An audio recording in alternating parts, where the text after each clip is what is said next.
Kenjaku versus Takaba is off to the races, and it's not really a battle of power or even real sorcery like that. It's more of a psychological warfare fight, and it's a weird one to take in, as narratively I see what it's meant to do, and from an enjoyment standpoint it's okay because it's not my type of thing. Although Kenjaku being in this chapter alone and fighting Takaba definitely makes it enjoyable for certain aspects. Angel and the gang are heading up on what to do if Gojo loses. It's always a Gege thing where he shows you first and then tells you after. I feel like it's a hard art to pull off in media because it really just relies on the audience's memory and of course how you pull it off. But the main problem they were having with their plan was Kenjaku. If Kenjaku jumps in immediately to help Sukuna, they're screwed, but at the same time, factoring in Kenjaku's goal for the culling games and how it ends, they know Kenjaku can't do the assimilation until all players except Megumi and Geto, the vessels, are killed. The fact this meeting only had Angel, Hikari, Yuta, Meimei, and Kusakabe feels like the room with the smartest characters who can actually put something together under the worst case scenario and the most calm when it comes to dire situations. This is when Angel volunteers to throw Takaba into the fire, who out of everyone in this group is definitely the oddball. I mean, they barely talk to him, and apparently Hikari can barely understand what he's saying. And Kusakabe keeps saying that even his dick keeps flopping out, so they don't even want to bother with him really. It figures him not knowing what his curse technique though is actually a benefit for him. It's best that he doesn't know, because he tried way too hard to make it activate if he did know. And Takaba's only goal here is simply to stall Kenjaku, because Takaba is against killing, and the only way he can possibly do damage is really if he has some ill intent in his jokes, which we've seen in his little fight with Hazanogi.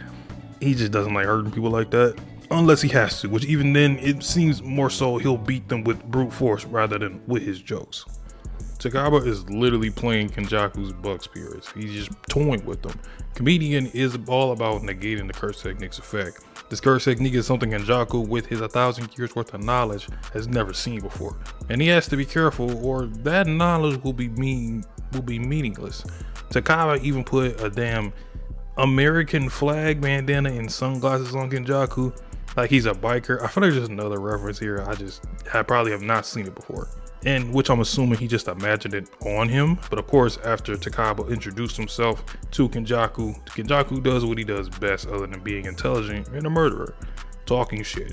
Calling Takaba a terrible comedian because he was a part of the P1 comedy tournament, even going back and forth with Takaba about Japanese comedy skit shows. Takaba is realizing Kenjaku actually knows about comedy and they're hitting it off. Surprise to no one though, Kenjaku of all people wants to be entertained in his own way. During this whole chapter, I was hoping for a moment we could see Takaba imagine something that can deal a type of damage, whether it's something as stupid as like a piano falling from the sky like it's Looney Tunes, just something to see if it would actually kind of have an intensifying effect. Because even him saying you have it written all over your face to try and make me laugh, it actually gets planted on Kenjaku's face. But of course, Kenjaku finds a weakness for Takaba rather quickly. Takaba goes and says that trash Bizinet joke. I hope we never see that again. And Kenjaku just flat out calls him garbage. It's trash. Would you shut your dumb ass up? It's clever in cheesiness, but on the grand scale of things, it's just not good. And Kenjaku even breaks the fourth wall, saying, "Will the audience wouldn't understand that joke?" True good jokes have set up to him, like the breaking spine joke. And this, on the other hand, is just thoroughway Takaba. You gotta keep your audience in mind when doing this stuff. Now Takaba, he ain't having fun anymore, as he's being torn apart for his jokes, and Kenjaku hits a clean elbow strike on Takaba, giving Takaba real damage for the first time in the series. The weakness of comedian is that it solely relies on Takaba's confidence and conviction. Takaba's really sweating and starting to doubt himself. He's calling Kenjaku an amateur and that it doesn't matter if he doesn't think the joke is funny, but as long as everyone else laughs, that's all that matters. Although Kenjaku, just like the rest of us, including myself, find it ironic that he's saying that, as no one is laughing at his jokes. Then they have a freaking staring contest. Kenjaku wins by making this dumb face and pulling his head off. The troll side of Kenjaku, I must admit, might be my personal favorite, because once he finds a weakness, he exploits it so much that he knows he can win at some point. He's just waiting for the right time, because he's just in control of the whole situation, finding the right weakness and opening, and he's going to eventually just kill you, leading to Takaba to do exactly what Kenjaku wants him to do: doubt himself. Takaba's crawling on the ground. He's feeling like Kenjaku's being a better comedian than him. Even acknowledging how he dresses makes it even funnier that he's doing this nonsense. The callback to the debut chapter of Takaba of the question: there are comics who are funny and comics who think they are funny. Which one are you? This simple question is the summary of Takaba's whole character, and we're seeing the fruition of it in this fight. Takaba keeps saying to himself he's funny. He really thinks he's funny.